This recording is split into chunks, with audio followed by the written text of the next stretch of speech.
Welcome to Get Real with Brian Stuckey, an all-new program to get you real information about how real estate affects you, your family, and your community.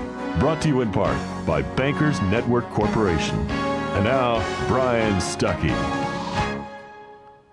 Good evening. Welcome to Get Real. I'm Brian Stuckey. Once again, I have an excellent program for you. I think you're going to enjoy it. In the property page segment, I have Tracy Pina. She's a real estate agent with Intero Real Estate. She's going to give us an update what's going on in the Santa Clara Valley, if it's a good time to sell and buy. We know it's been a topsy-turvy time, but she's going to give us an update, and I think you're going to be pleasantly surprised about what she has to say. In the weekly spotlight segment, I have Rick Castanzo. He's a candidate for the Campbell Union High School District Board of Trustees. He's got an excellent education background, and he wants to put his heart into this, and you're going to find out a little bit about Rick and his campaign. And then finally, in the By the Number segment, I have Richard and Susan Gaetano. They're in-laws. They're real estate agents with Coldwell Banker, the Gaslighter Group, and they've got a couple pocket areas in Santa Clara Valley I think they want to talk to you about and that you're going to be interested in, as well as a co-op situation for those real estate agents who may not be working full-time. They'll explain what they're talking about with that. But first, it's the property page segment with Tracy Pina.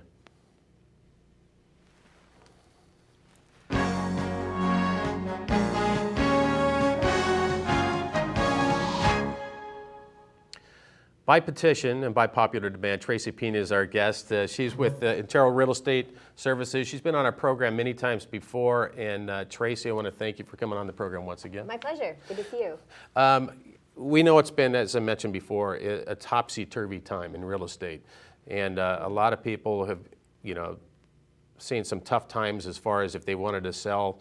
They've seen the values of their homes go down, and so why should they sell type of thing. And other people, why should I go ahead and try to, buy a home? So with that, just in general, how do you see the Santa Clara Valley as far as home sales? Okay, so I know we don't have much time. We have plenty of time. Okay, so the bottom line is buyers are looking for good value out there. So sellers have to get realistic, and they need to make sure that their home's in great condition and it's priced right. Mm-hmm. This is the market where you really need to lean into your professionals that you're hiring to sell your home. Lean into your realtor and trust if they're saying this is where it needs to be priced to get multiple interest, to get you highest, best price, which is what everybody wants. Follow that, because a lot of sellers still feel like, oh, but I think my house is worth this because it might have been worth that 2 years ago. But you've got to lean in and trust that your real estate agent knows the market and knows what's going on. The thing with that, though, is if you're, because I know you own a home, too, and if you were to get ready to sell your house, you always have an inflated idea of what your house is worth. Totally. And you kind of want to ignore what the other ones sold because they're not as good as yours, of course. But so with that, would it be something an agent would just sit there and say, okay, we'll do it your way, for the first time? Is it almost like the first one is a gratuitous, you put it on the market for what they want to do it for, but then you've advised them that you probably would go in lower. How do you handle that? Okay, so that's the seller that won't budge on their price, and what happens, and what I think all of us out there are trying to show these people is this is what's going to happen. Your house is going to sit on the market, and guess what? It's going to be on for 30, 40 days, and you're not going to get anywhere near the price that I told you could get today, because your house will be stale. It will be an old listing. People will look at it and say, nope, I don't want it, for whatever reason. You've got to be aggressive on the price. Well, that is kind of a negative when I talk to clients when they're getting pre-approved to buy a house, for example, and they want to talk to me a little bit, about, what they think. What do I think about the house? One of the first questions I ask is, how long has it been on the market? Sure. Because usually that's something that usually means that you can go in there and undercut, because these people must be getting desperate about now. And people are undercutting crazy numbers right now. Yeah. I showed a house yesterday and it's listed for $1,275. I called the agent today to see if they'd look at an offer that's under $1 million. So it's like buyers out there are just throwing numbers out. And there are the buyers that are just looking for a good deal that are kind of the bottom feeders. But there's also buyers out there that are motivated and serious, and they just don't want to pay for something if they don't feel confident that maybe the market's not going to stay steady, maybe it's going to dip a little, so they want to sort of package that into the offer price right now, but they know it's a good time to buy. Okay, so would you advise your clients who are selling? Now, here's the other strategy, is to go a little bit what you even below is what the value of it is in order to encourage multiple offers. Is that still a strategy that you employ? Yes, in fact, I did it On Thursday, we had open house. We had 3 offers on Monday, and it sold for the price that my client wanted. So it was just, we did exactly that. Okay. Now, what are some of the things, if you're getting ready to list your house, that you would recommend to your sellers as far as, they don't have to do a major remodel, they don't have to add a room or even fix up the bathroom or a bedroom or like that. What would you recommend that is cost effective for them? Well, get their biggest bang for their buck. It's going to depend on what market you're in. So it depends if you're selling in Los Gatos, if you're in Santa Clara, if you're in San Jose, and what part of San Jose. So it's really going to depend on what you're competing against. And there's different strategies right now. So what I typically used to say is do the basics, you know, put some fresh paint, get good paint colors, give it the look that most buyers are looking for. So make it a neutral palette so it appeals to the broadest market. Okay. Because there's so many people out there that are shopping for value, you have to think about, well, what are you competing with in your market and what's actually selling? Okay. And so it's a little bit different. It's hard, I can't give you kind of a straight answer on that one because it varies depending on where you're at, price point and neighborhood. Just about 15 seconds left. And but what would you recommend to buyers coming to this market? Get out there and shop and trust your realtor and look for the good values. There's so many of them out there. Great time to go back to investing in real estate in the Bay Area. Okay, so great time for investment property if you have the money too. Definitely. So. Okay, Tracy Pina has been our guest. He's with Intero Real Estate Services. If you'd like to get a hold of her, please get a hold of me, Brian@forbestloan.com or 408-269-8366. You can see it on the screen right there. Thank you, Tracy, for being our guest. Next we have our weekly spotlight with Rick Castanzo. Thank you. Thank you. Good to see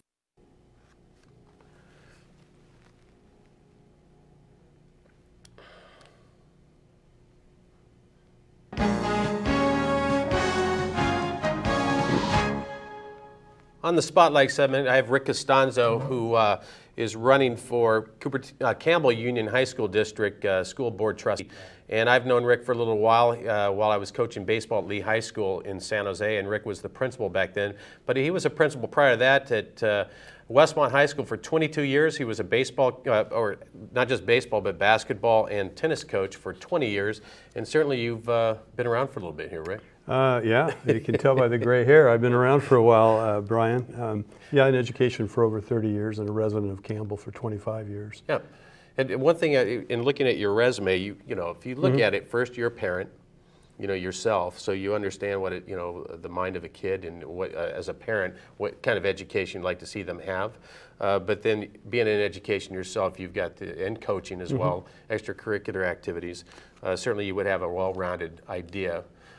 Because a lot of times board members, you wonder sometimes if they, what kind of background they have themselves.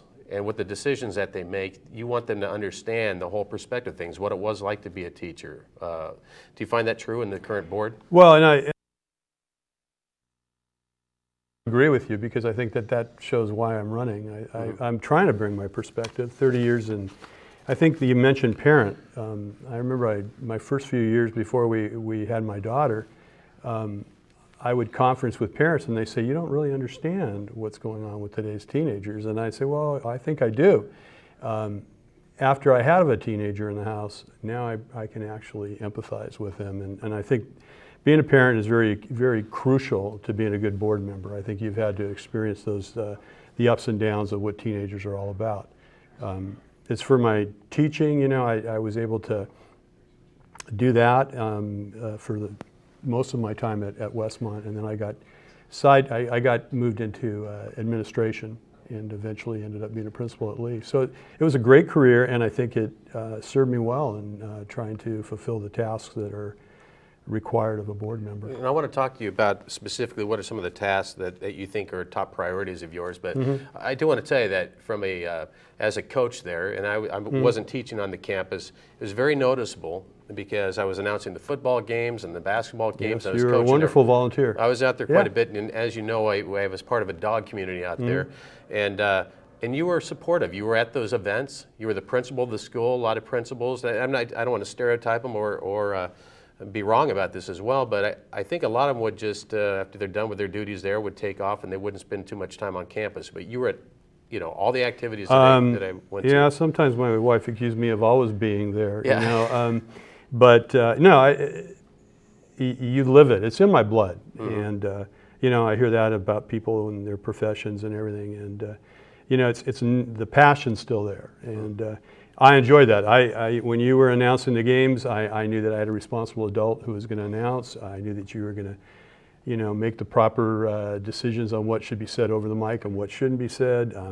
The simple thing, like you mentioned the dogs. There was a sign posted, and you and several of the people in the neighborhood said, "Look, we're responsible dog owners. I'm a responsible dog owner. Can I identify with that?" Yes, I did. Guess what?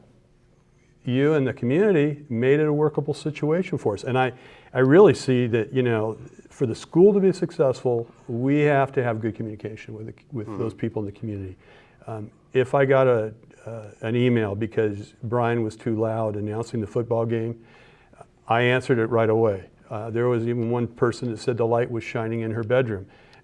I visited her. We were chaperoned in the bedroom, by the way, but I was in the bedroom watching that light that night to see how bright it was. So, I think you need to, if you're going to teach kids and you're going to tell kids, what's right, you as an adult have to model that. Okay.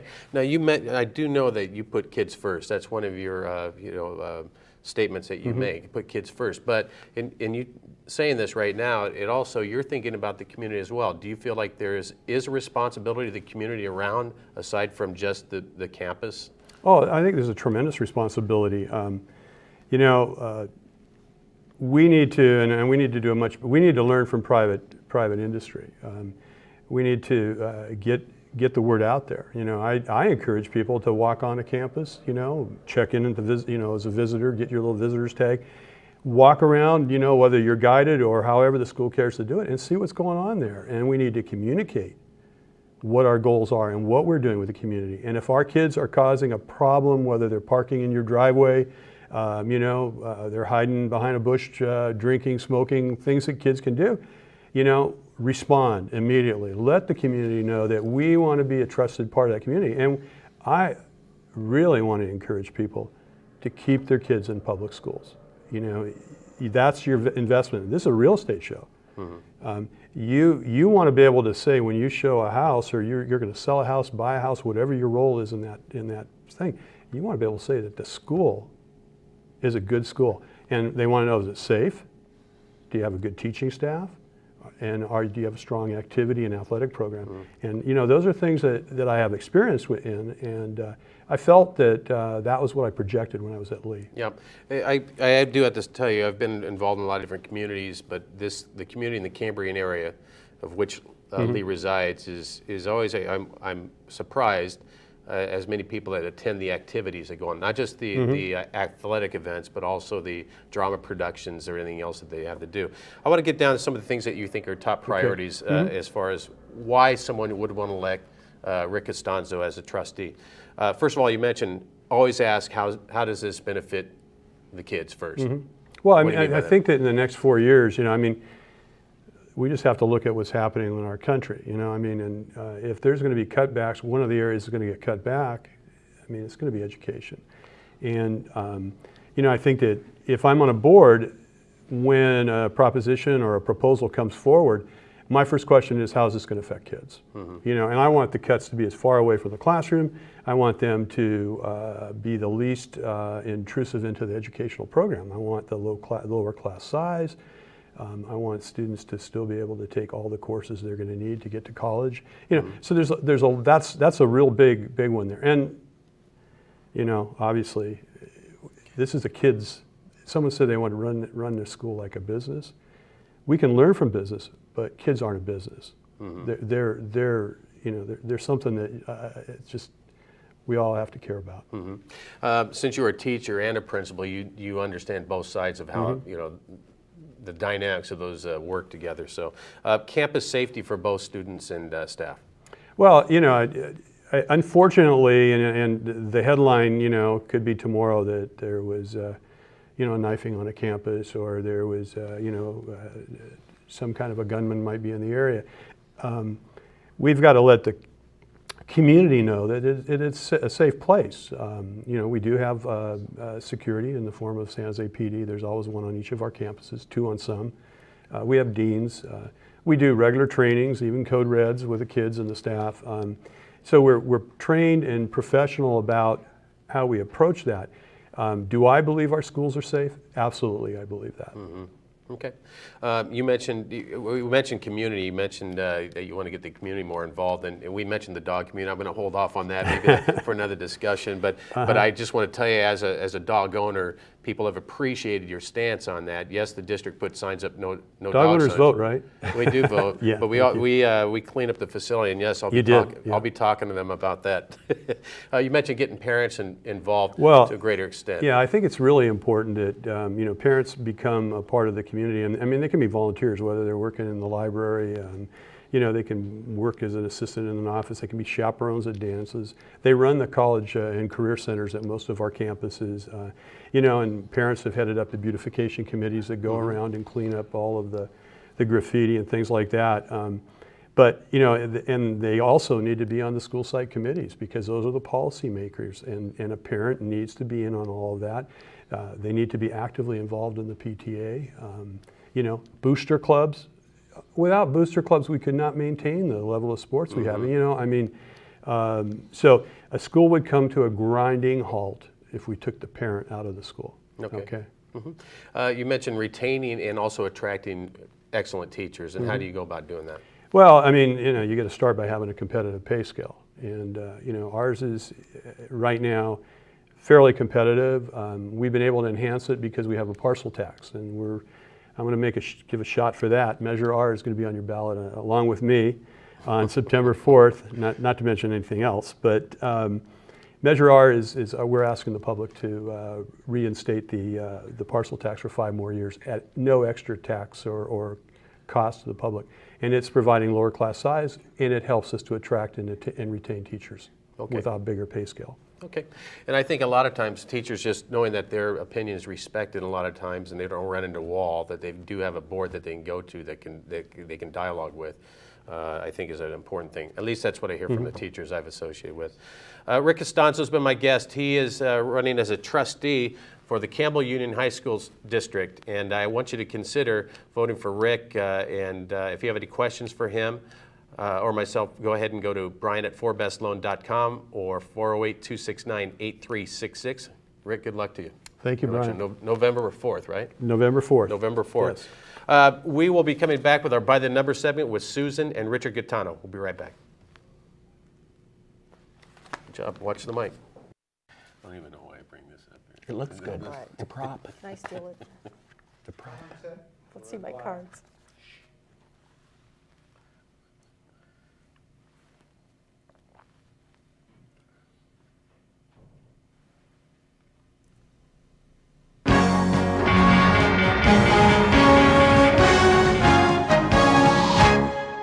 In the By the Numbers segment, first of all, I got to say it's not really a By the Numbers segment. It's more of a property extension of the property page segment. So, because we're going to talk more about real estate, I have Susan Gaetano and Richard Gaetano as my guests. They are in-laws, in case you're wondering, not brother and sister, and not married. I'll let them explain it in a little bit here. But Susan, let's go ahead and start with you. Is that you've got some interesting things that concepts, and that's one like a co-op concept. I want to go ahead and talk about that in a little bit. But first, following the heels of we had talked about in an earlier segment about the different areas of Santa Clara Valley that people are selling and buying in. You've got some interesting. I know one thing that people don't realize is that you, Richard, and your husband Mark own the Gaslighter Theater, which is prominently displayed right behind me here. So. And you did some shows with us. I did some shows, and that was a lot of fun. I don't know if your viewers know what a beautiful voice you have. Well, thank you. They probably know you're a good actor, but they probably don't know what a beautiful voice you have. Well, thank you. But you had that for a lot of time. So you have a unique experience being in Campbell. You know, the good, bad, and the ugly. We're going to talk about the good, but maybe touch on the bad or something like that. But what is it about Campbell that you think that makes that such a prized area to go ahead and buy in if you're someone interested?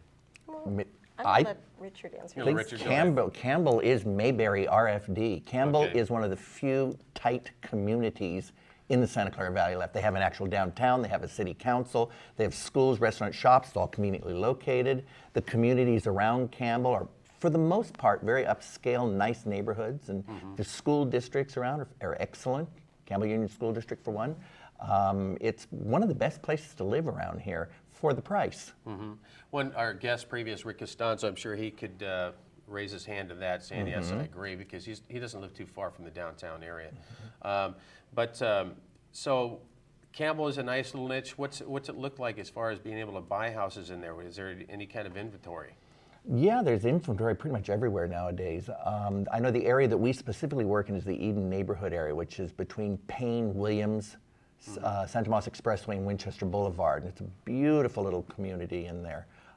Homes 30 to 50 years old, everybody's neighborhood yards are in good shape, and you can buy anywhere between a 3 and a 5 bedroom house and spend under $1 million, which sounds odd outside of this area. But, Well, you can actually still get houses in that area in the 6s. yeah. You can get them in the 6s, 7s, 8s. That's still it's a reasonable area. And the real asset there is its Moreland schools, wonderful schools. They're all award-winning schools. Many times Moreland schools outscore Cupertino schools, but it's Affordable. It's more affordable than, say, Cupertino.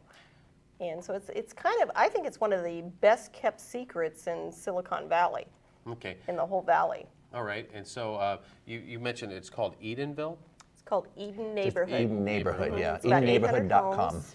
Okay. And they have lots of little neighborhood activities, block parties, and They've kind of formed a homeowners association without the dues. I think it's a $15 a year fee, but they put on events all year within that area, garage sales, block parties, who has the best decorated house at Christmas. It's a very family neighborhood, Neat. and it's about 800 homes. Okay. So it's a good size area, but it's quiet. It's got great freeway access. I'd like to live there. Yeah. In the Eden area. there's 3 or 4 I can think of on Eden that are for sale. There's a real nice one over on Pearltone that's for sale. And again, we've sold a number of houses in there, and for the bigger homes, you get into the 9s, but like I said, you can get them in the 8s, you can get them in the 7s. There's even a few out there in the 6s. Okay. So Well, how good the neighborhood is we had a 5-bedroom house we were selling in that neighborhood, and a family that lived in the neighborhood with a 3-bedroom house moved to it. They didn't want to leave the neighborhood. Okay. So Yeah, okay. that speaks a lot for it. All right. that's what we find a lot, is that they'll sell, but they'll just move, a few streets over, Okay. so they can stay in the neighborhood. Well, not just because I'm ignorant exactly where it's located to Campbell, but is it walking distance from Campbell, or what area is it? It's biking distance. The actual area is, I would say, is probably about 1.5 miles from downtown. Campbell. Yeah, Okay, but the close enough downtown Campbell, yeah. there. Okay. But is it Campbell zip code 95? San Jose zip San Jose code, zip code. yeah. Okay, but you're real close. Oh, yeah, Same thing. yeah. Okay. No, it's a great neighborhood. Now I want to talk about your co-op situation. That Okay. you mentioned. I hadn't heard that before, but and so instead of me acting like I'm caught up to this and everything else, let me go ahead and let you explain what it is. Well, it's something that we're very excited about, Brian. It's called the Gaslighter Group. And we call ourselves the Gaslighter Group because since we've been in the Bay Area for over 40 years now, right around 40 years, huge name recognition. Just about everybody has heard of the Gaslighter. And people recognize our villain icon, and so it just seemed, like a logical choice to go with that name. And but what maybe people do not realize is that we've also been in real estate for many, many years. And my husband Mark and Richard started buying and selling fixers over 30 years ago. And the Gaetanos are longtime San Jose, both sides of their families. They are 4th generation San Joseans.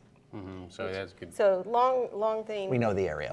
We know the area, and So, So what we thought we'd do is find other realtors out in the area who are not working, who have normal jobs that they said, oh, I think I'll become a realtor, you know, and but they don't work or have any place to stand or Okay. so we thought we'd kind of form a group of these part-time realtors. You know, unfortunately, right now we're running out of time, so we're gonna have to continue and specifically get into the Gaslighter group thing. But for now, I want to thank Susan Gaetano and Richard Gaetano for being my guest. If you have any questions of the Gaslighter group, Coldwell Banker, please get a hold of me at 408-269-8366 or Brian at 4bestloan.com. We'll be right back.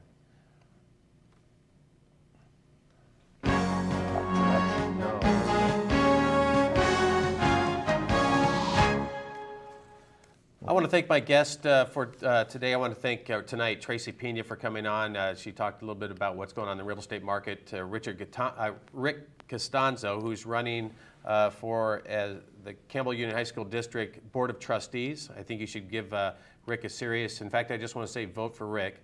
And then finally, Susan and Richard Gaetano. If you have any questions about, if you've got your real estate license, you'd like to join a group, this is an excellent group to join, the Gaslighter group of Coldwell Banker. Once again, if you have any questions, call me at 408-269-8366 or Brian at 4bestloan.com, and I'll give you the contact information for each of our guests.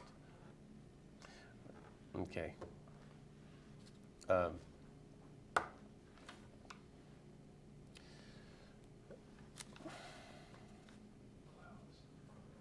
No, we gotta stop.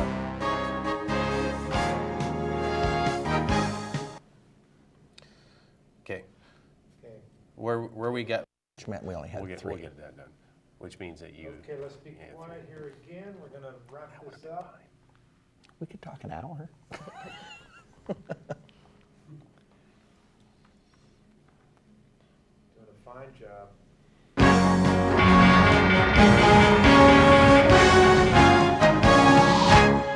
The By the Numbers segment isn't actually a By the Numbers segment. It's an extension of Property Page. And I'm excited about this because I've got my guest, Susan Gaetano and Richard Gaetano. No, they are not husband and wife. They're not brother and sister. They're actually in-laws.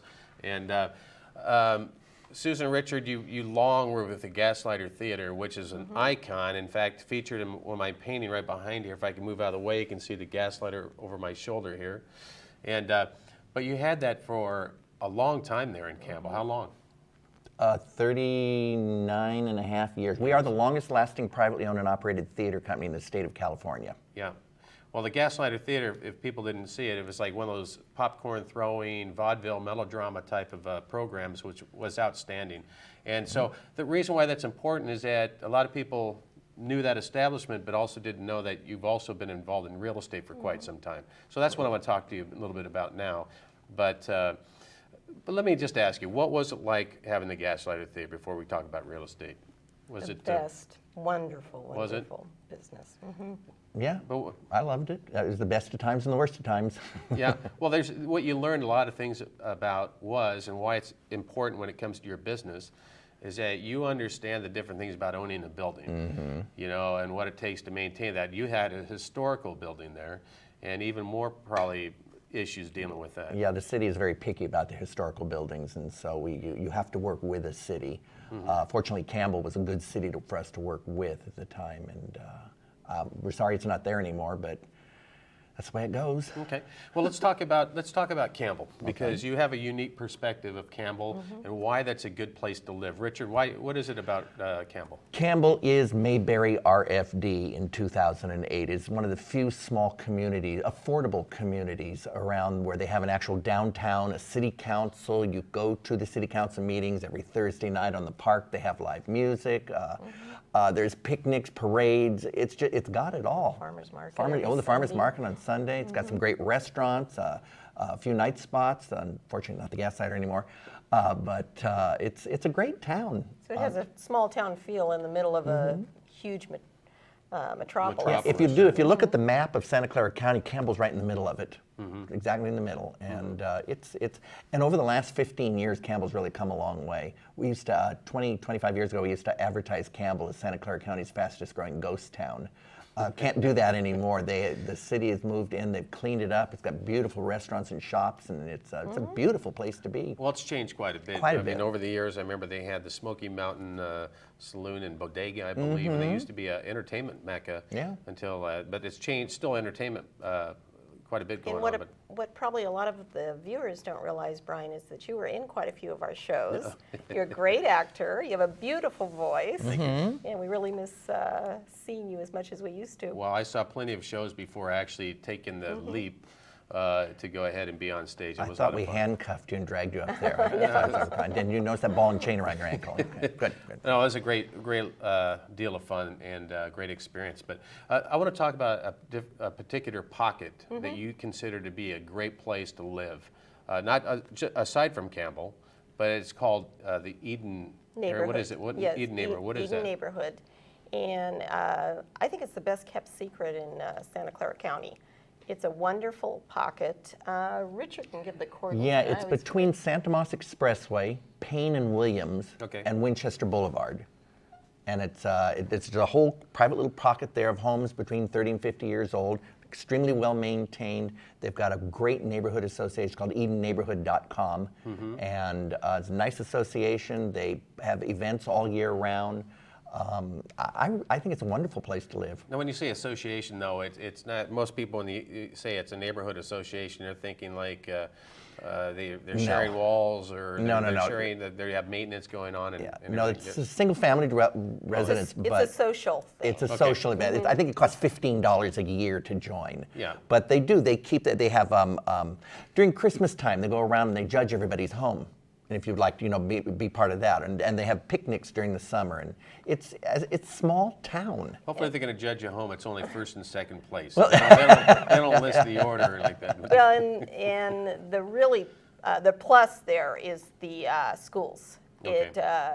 Moreland Elementary School, which has a long time reputation of award-winning schools, high test scores.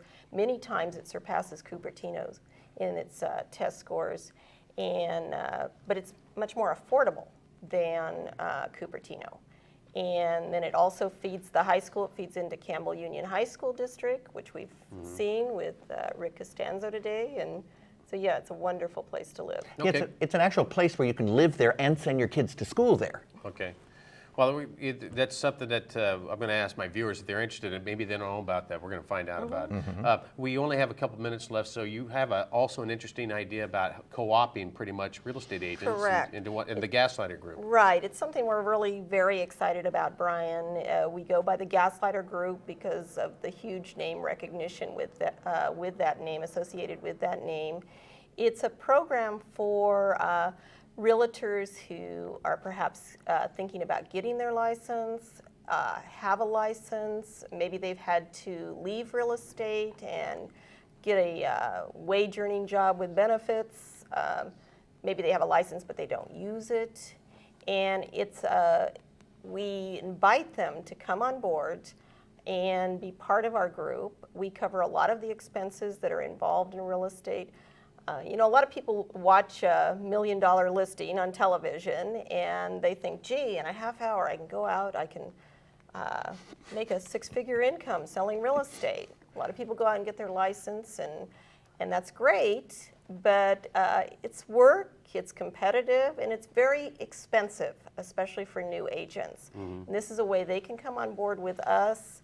We will pay for many of their expenses. We'll actually coach them, work with them, and get them successful. And so you provide the infrastructure of those people who normally are going to get out there and get the infrastructure.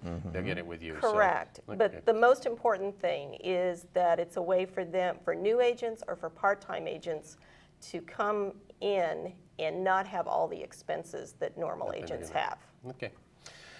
My guests have been Susan Gaetano and Richard Gaetano. They're with the Gaslighter Group with Coldwell Banker. And if you have any questions for them, especially if you're a real estate agent who, again, you just have your license, you want to be part of a co-op like this, I'd suggest you give them a call. I'm at 408-269-8366 and Brian at 4bestloan.com. I'll be right back with my final thoughts. You can stay right here.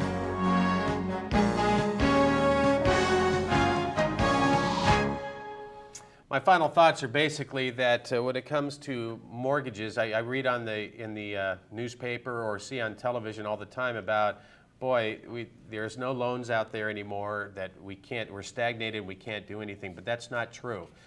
Personally, I've been in the mortgage business for a number of years now. This is the worst I've ever seen it, but I'm still writing loans for people to buy homes. In fact, I'm in a couple purchases right now that are going to be closing this month. I'm in a couple refinances that are closing this month. And so people are still able to go ahead and refinance and purchase homes just like you normally do. But yes, there is a credit crunch. You need to have all your ducks in order. Your credit needs to be excellent. You need to have some equity in your house, and you need to provide the income to show that you make the money that you state on the application. So it will be verified. If those are things that you have that you think in order, then get a hold of your broker or go to your bank or get a hold of me, and don't hesitate to do that, because the worst thing in the world is to see rates go out of control, and especially with people that have these adjustable rate mortgages or 3-5-year ARMs. You want to do something. So anyway, that's it. The final thoughts for now. I want to thank everybody. Rick Costanzo for coming on. Vote for him. Susan and Richard Gaetano. If you have any questions for them, please give me a call. And Tracy Pina. Until next week, we'll see you here at Get Real. Good night.